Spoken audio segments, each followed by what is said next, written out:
नमस्कार, न्यूज 18 मध्य प्रदेश छत्तीसगढ़ देख रहे हैं आप। मैं हूं आपके साथ प्रशांत कटारे और बुलेटिन की शुरुआत अहम खबर के साथ। खबर आगर मालवा से है, जहां थाना प्रभारी ने मारपीट की है। मारपीट का आरोप लगा है थाना प्रभारी पर। दूध डेयरी संचालक से बताया जा रहा है कि मारपीट की गई है। मारपीट की पूरी घटना सीसीटीवी में कैद हो गई है। सुसनेर थाना प्रभारी हैं विवेक कानूडिया, जिन पर मारपीट का आरोप लगा है और सीसीटीवी फुटेज भी सामने आया है। आगर मालवा से ये बड़ी खबर है, अहम खबर है। आगर मालवा में सुसनेर थाना प्रभारी विवेक कानूडिया ने दूध डेयरी संचालक से मारपीट की है। मारपीट की ये पूरी घटना सीसीटीवी में कैद हुई है। रजनीश हमारे साथ जुड़ गए हैं जानकारी के साथ। रजनीश, क्या वजह थी, क्यों ये मारपीट हुई? जी प्रशांत, यहाँ बता दूं, जो दूध डेयरी संचालक है उसके द्वारा बताया गया है कि जो बेवजह ही थाना प्रभारी द्वारा उसके साथ मारपीट की गई है। अभी फुल लॉकडाउन चल रहा है चूंकि जिले में, और सुबह 7 से 9 बजे तक दूध डेयरी संचालकों को दूध के लिए अनुमति दी गई है। तो ऐसे में वो सुबह 7 से 9 बजे के बीच में ही दूध डेयरी में अपना दूध वितरण कर रहे थे। तभी अचानक थाना प्रभारी पहुंचे और उसके कर्मचारी के साथ में फिल्मी स्टाइल में मारपीट की गई है, जिसकी शिकायत भी उन्होंने सुसनेर एसडीएम और सुसनेर एसडीओपी को की है। जी बिल्कुल, लेकिन रजनीश, कई बार देखा गया है कि शॉप पर सोशल डिस्टेंस का पालन नहीं हो पाता है और कई बार दुकानदार सही तरीके से चीजों को मैनेज नहीं करता है, तो उस पर भी कई बार नाराजगी होती है। क्या कोई ऐसी वजह भी थी क्या? जी प्रशांत, यहाँ पर मैं बता दूं, जो सीसीटीवी में हम साफ दिखाई दे रहा है कि ना तो वहाँ पर कोई ग्राहक था, ना कोई सोशल डिस्टेंसिंग की ऐसी कोई बात थी। और इसके अलावा जो संचालक है उसके द्वारा मुंह पर रुमाल वगैरह भी बांधा हुआ था। तो ऐसा कोई कारण भी इसमें नजर नहीं आ रहा सीसीटीवी में कि जिसके कारण उसके साथ जो नियम विरुद्ध कोई काम कर रहा हो, जिसके कारण उसके साथ मारपीट की गई हो। जी बिल्कुल, रहिएगा हमारे साथ। लेकिन जो तस्वीरें इस वक्त सामने आ रही हैं, ये सीसीटीवी फुटेज हैं। ऐसा लग रहा है जैसे गुंडा स्टाइल में मुक्का मारते हुए ये सुसनेर थाना प्रभारी, और ये देखिए एक शख्स खड़ा हुआ है, उसे जोरदार मुक्का मारा सुसनेर थाना प्रभारी विवेक कानूडिया ने। और इसी तरह की तस्वीर दूध डेयरी के अंदर, शॉप के अंदर भी नजर आ रही है। अब क्या वजह रही, क्या वार्तालाप हुआ, क्या कोई बातचीत हुई इससे पहले, जिसके बाद थाना प्रभारी ने यह मारपीट की? तो दो जगह की तस्वीरें सामने आई, सीसीटीवी में कैद हुई। एक तो दूध डेयरी के अंदर का दृश्य नजर आ रहा है, तस्वीरें नजर आ रही हैं जहां पर दूध डेयरी संचालक पर जोरदार मुक्का मारा सुसनेर थाना प्रभारी ने, और फिर कुछ कहते हुए भी नजर आ रहे हैं। ये देखिए आप, रास्ते में भी एक शख्स को 2 मुक्के मारे, वो गिर गया। उसके बाद की जो तस्वीर है वो दूध डेयरी के अंदर का मामला है। 2 जगह की तस्वीरें सामने आई हैं रजनीश। एक और युवक को भी 2 मुक्के मारे हैं जो तस्वीरों में नजर आ रहा है। वहां का कोई वाकया साफ हुआ क्या, क्या वजह थी? जी प्रधान, ये जो बाहर जो 2 मुक्के जिस युवक को मारे हैं, ये दुकान का संचालक है और यह टीआई को देखकर ये बाहर उनसे बातचीत करने पहुंचा था। तभी अचानक से टीआई ने उसके साथ मारपीट की। उसके बाद टीआई दुकान के अंदर गए जहां पर उनका कर्मचारी काम कर रहा था, उसके साथ मारपीट की गई। वो तो गनीमत यह रही कि जहां पर जो युवक गिरा है उसके समीप ही दूध गर्म हो रहा था, उबल रहा था। यदि वो युवक उस दूध के ऊपर गिर जाता तो घटना और बड़ी हो सकती थी। तो कहीं ना कहीं ये बड़ी एक थाना प्रभारी की लापरवाही भी हम कह सकते हैं कि इस तरह से मारपीट करना जायज नहीं था उनका। जी प्रशांत, बिल्कुल, कानून व्यवस्था को आपको मेंटेन करना है, ना कि आपको ऐसी हरकतें करनी है कि लोगों पे जो बेवजह नजर आए। शुक्रिया रजनीश आपका इस पूरी जानकारी के लिए। लेकिन जो तस्वीरें सामने आई हैं उसमें ऐसा लग रहा है कि बेवजह ही जो थाना प्रभारी, सुसनेर थाना प्रभारी विवेक कानूडिया हैं, वो मुक्के से प्रहार कर रहे हैं। 2 तस्वीरें, आगर मालवा का ही पूरा मामला है। और चलिए अब अगली खबर का रुख कर लेते हैं। अगली खबर कोरोना को लेकर इस वक्त की ये बड़ी खबर है। मध्य प्रदेश में आज कोरोना के 43 नए मरीज सामने आए हैं। प्रदेश में अब तक 849 कोरोना के केस प्रदेश में सामने आ चुके हैं और अभी तक 825 मरीज रिकवर भी हो चुके हैं। अब तक 154 मरीजों की मौत हो चुकी है और इंदौर में 23, जबकि भोपाल में 15 नए केस आज सामने आए हैं। वहीं धार में 4 और रायसेन में 1 नया मरीज मिला है। तो जो इंदौर, जहां सबसे ज्यादा कोरोना पॉजिटिव मामले अभी तक सामने आए, आज फिर 23 और लोग यहां पर कोरोना पॉजिटिव मिले हैं। राजधानी भोपाल की बात करें तो 15 नए कोरोना पॉजिटिव मामले सामने आए हैं। धार में 4 और 1 नया कोरोना पॉजिटिव मरीज रायसेन में सामने आया है। तो कुल प्रदेश में अब तक 2849 कोरोना पॉजिटिव केस हो गए हैं। 825 मरीज ठीक होकर घर भी पहुंच गए हैं। ये आंकड़े आप इस वक्त देख पा रहे हैं। एक्टिव केस कुल 1850 और कुल जो कोरोना पॉजिटिव मामले 2849, 825 ठीक हो चुके हैं, जबकि 154 लोगों की मौत हो चुकी है। और अब रिकवर मरीज इंदौर में 411 स्वस्थ होकर घर लौट चुके हैं। मुरैना में 14 मरीज, उज्जैन में 16, जबकि जबलपुर में 10 मरीज स्वस्थ हो चुके हैं और घर भी लौट चुके हैं। भोपाल में 249 मरीज स्वस्थ हुए हैं, बड़ा आंकड़ा है। ग्वालियर में 6, शिवपुरी में 2 और खरगोन में 35 मरीज स्वस्थ हो चुके हैं और घर वापसी कर चुके हैं। इसके बाद इंदौर का भी आपने देखा है, इंदौर, भोपाल, और अब देखिए आप बड़वानी में 22, विदिशा में 13, होशंगाबाद में 19 और रायसेन में 1 मरीज स्वस्थ हुआ है। ये सभी स्वस्थ होकर घर लौटे।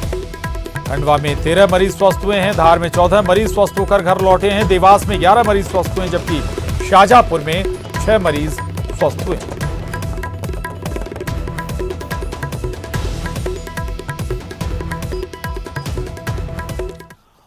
और 4 मई से देश भर में लॉकडाउन 3.0 शुरू हो जाएगा। ये लॉकडाउन 17 मई तक चलेगा। सरकार ने लॉकडाउन 3.0 के लिए जोन वाइज कुछ गाइडलाइंस जारी की हैं और शर्तों के हिसाब से हर जोन में छूट दी जाएगी। कोरोना काल में लॉकडाउन 3.0 को 3 जोन में बांटा गया है। इसमें ग्रीन जोन, ऑरेंज जोन और रेड जोन शामिल है। आपको बता दें कि जिन जिलों में 21 दिन में संक्रमण का कोई मामला सामने नहीं आया है, उसे ग्रीन जोन में रखा गया है। जहां पर 14 दिन में से कोई नया मामला सामने नहीं आया, उन्हें ऑरेंज जोन में रखा गया है। और जहां कोरोना के सबसे ज्यादा मामले आए हैं, उन्हें उन जगहों को, उन जिलों को रेड जोन में रखा गया है।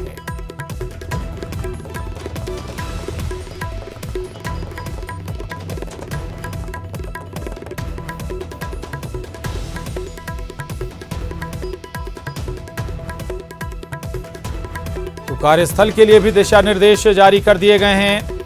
सभी कर्मचारियों के पास आरोग्य ऐप होना चाहिए। चेहरों को ढकना अनिवार्य है। कोविड-19 के मरीजों के लिए बने क्लिनिक अस्पताल की विशेष पहचान भी बताई गई है। सभी कर्मचारियों के पास आरोग्य सेतु ऐप हो। तो ये तमाम जो गाइडलाइन है, बेसिक गाइडलाइन है।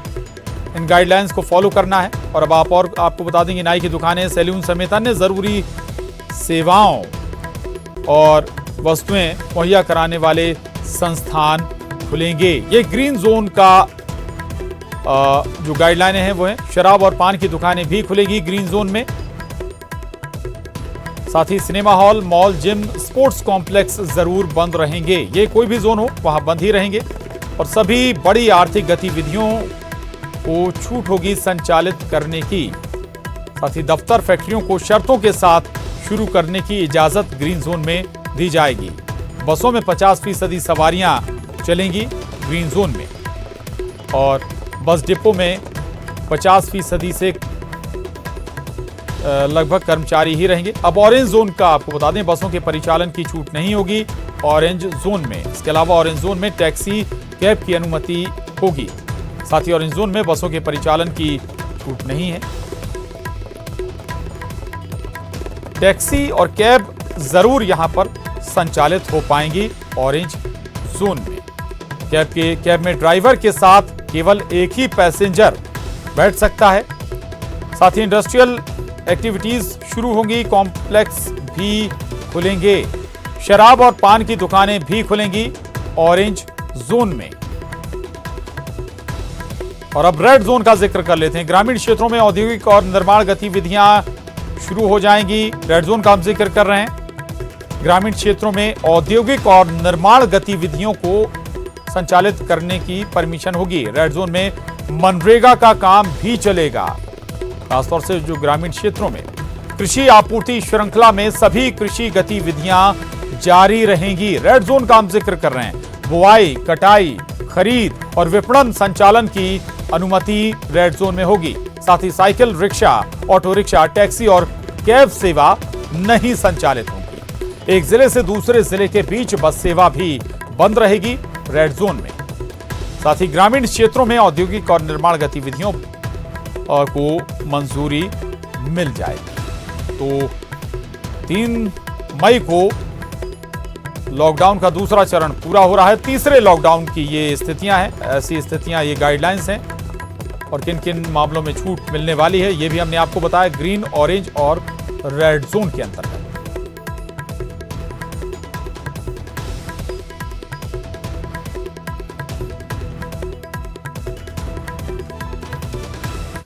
उधर सीएम शिवराज सिंह कोरोना को लेकर लगातार मैराथन बैठक कर रहे हैं। सीएम आज रात 8 बजे प्रदेश की जनता को संबोधित करेंगे। तो वहीं आज बुधनी विधानसभा क्षेत्र में ऑडियो ब्रिज के जरिए लोगों से उन्होंने बात की। उन्होंने लोगों से सोशल डिस्टेंसिंग का पालन करने का आग्रह भी किया है।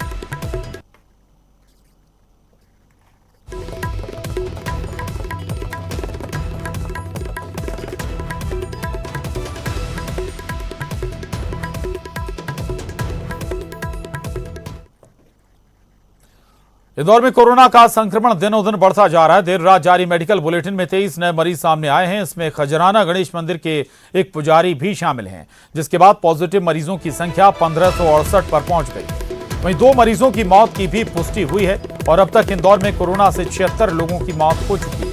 वहीं कोरोना के बढ़ते मामलों को लेकर इंदौर में 17 मई तक लॉकडाउन को लेकर और सख्ती बढ़ती जाएगी।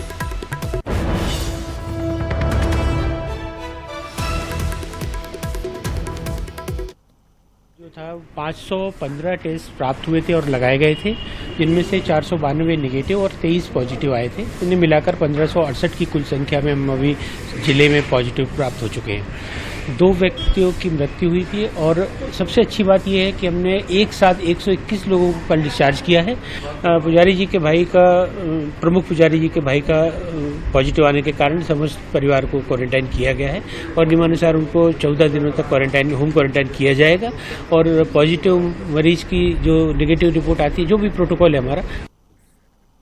ब्रेक बाद अगली खबर का रुख करते हैं। गांधी मेडिकल कॉलेज को जिस दिन का इंतजार था, आखिर वो दिन अब आ ही गया। गांधी मेडिकल कॉलेज को प्लाज्मा ट्रायल करने की परमिशन मिल गई है। अब जीएमसी में प्लाज्मा थेरेपी का क्लिनिकल ट्रायल 2 दिनों में शुरू हो जाएगा। एथिकल कमेटी से मंजूरी मिलने के बाद आईसीएमआर ने प्लाज्मा ट्रायल करने के प्रस्ताव को मंजूरी दे दी है।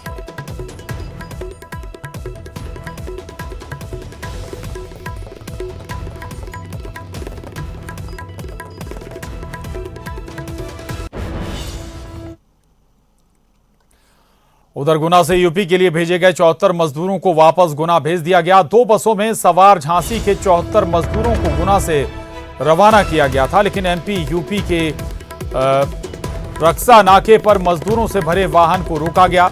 नाके पर प्रशासन ने दोनों बसों को यूपी की सीमा में प्रवेश नहीं करने दिया, जिसके चलते मजबूरन सभी मजदूरों को उल्टे पांव वापस लौटना पड़ा।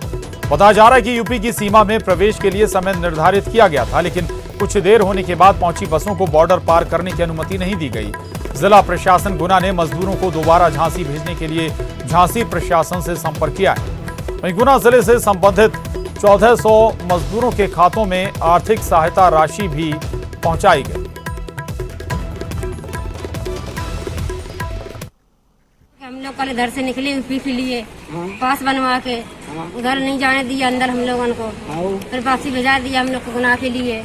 ये हुआ कि हमको यहाँ से प्रशासन लेके गया और ईपी बॉर्डर पे हमको ईपी बॉर्डर पे ले गया। ईपी बॉर्डर में ईपी गवर्नमेंट ने हमको अंदर नहीं जाने दिया, वहाँ पुलिस वालों ने। जो भी मजदूर वर्ग का हमारा भाई लोग है जो अन्य प्रदेश में राजस्थान, गुजरात, महाराष्ट्र, यूपी में है, उन लोग को वापस ले आने का प्रक्रिया भी गुना जिले में जारी है। एंड उन लोग का अकाउंट नंबर वगैरह हम कलेक्ट कर रहे हैं।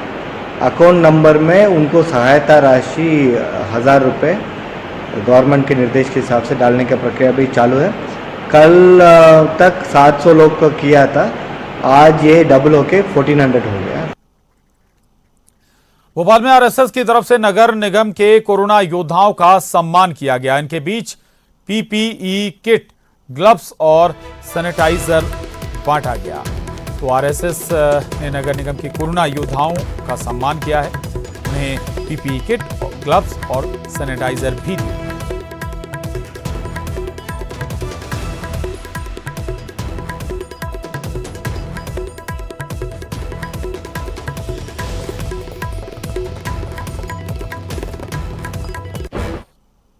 उधर कोरोना वायरस कितना खतरनाक हो सकता है, इसका उदाहरण समझाने के लिए आम जनता के बीच में विदिशा के युवाओं ने यमराज, चित्रगुप्त और कोरोना के पात्र बनकर इसका जीवंत उदाहरण देते हुए मंचन किया।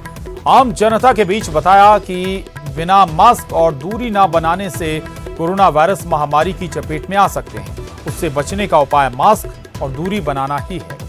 नगर पालिका के सहयोग से शहर के अलग अलग हिस्सों में कलाकारों ने लोगों को जागरूक किया। कई जगह पर लोग बिना मास्क लगाए इन कलाकारों को मिले, अपने सामने उन्हें मास्क पहनाकर कोरोना के खतरे से अवगत कराया। तो वहीं बीजेपी से पूर्व विधायक कल्याण सिंह भी यमराज को मिल गए, उन्हें भी मास्क पहनने की चेतावनी दे डाली।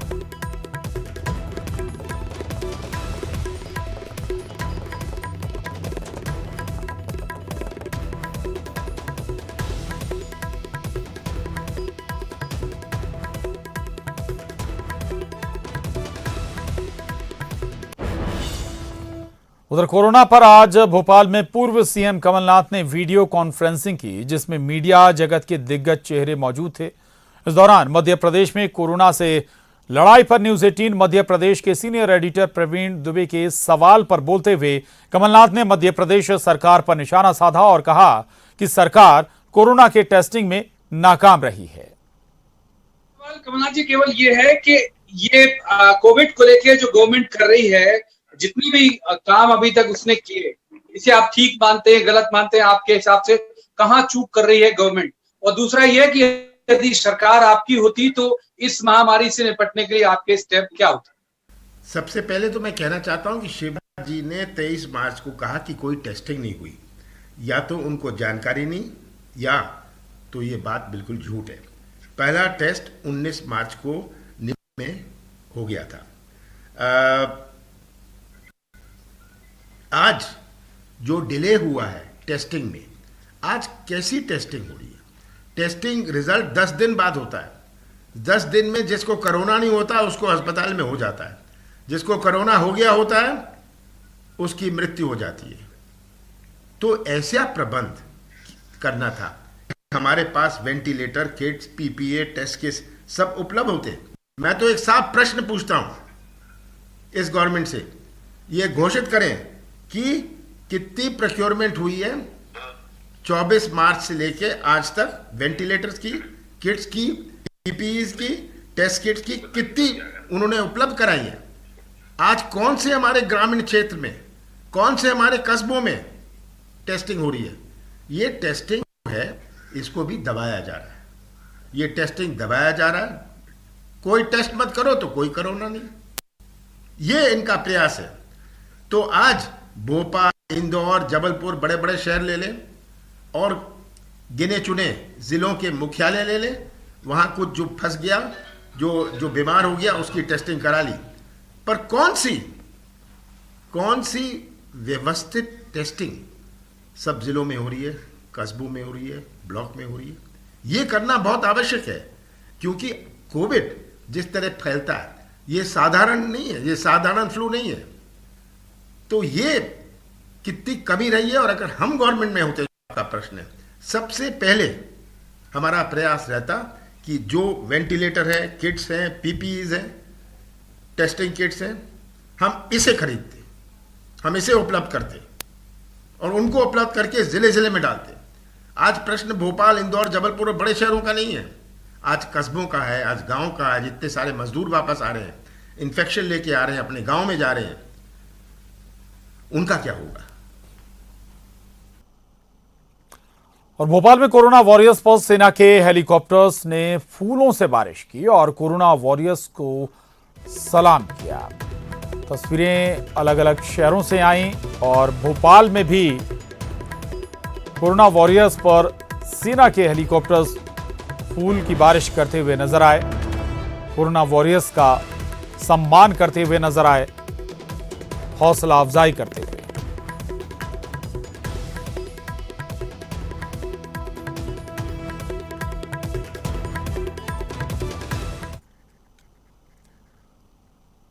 और भोपाल में बड़ी झील से सेना के फाइटर प्लेन का भोपाल वासियों ने स्वागत किया। झील के ऊपर से सेना के 2 प्लेन गुजरे, लोगों ने कोरोना योद्धाओं को सैल्यूट किया।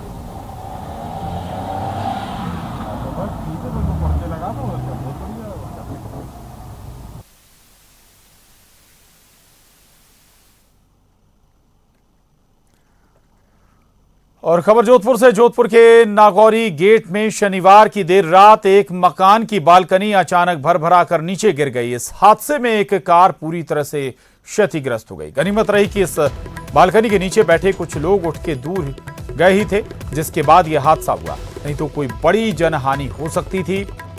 ये पूरी दुर्घटना सीसीटीवी कैमरे में कैद हो गई है। देखिए आप, आखिर कैसे एक युवक वहां से निकलता है और थोड़ी ही देर में बालकनी नीचे आ गिरती है और इसी बालकनी की चपेट में एक कार भी आ जाती है और पूरी तरह से कार बर्बाद हो जाती है। ये तस्वीरें जोधपुर के नागौरी गेट से सामने आई हैं। शनिवार की देर रात मकान की बालकनी अचानक भरभरा कर जमींदोज हो गई, गिर गई और एक कार भी उस बालकनी के मलबे की चपेट में आ गई। एक्सक्लूसिव तस्वीरें ये न्यूज़ 18 पर। गनीमत रही कि इस दौरान कोई वहां पर मौजूद नहीं था, नहीं तो कोई बड़ा हादसा हो सकता था, लोगों की जान भी जा सकती थी, जनहानि भी इस हादसे में हो सकती थी। ये देखिए एक्सक्लूसिव तस्वीरें हैं ये जो सामने आई हैं इस हादसे की।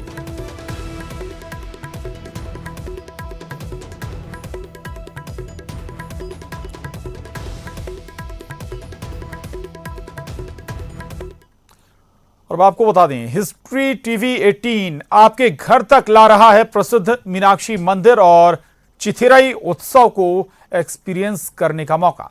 देखिए, Meenakshi Amman and the Marvel of Madurai का प्रीमियम 4 मई सोमवार को रात 8 बजे।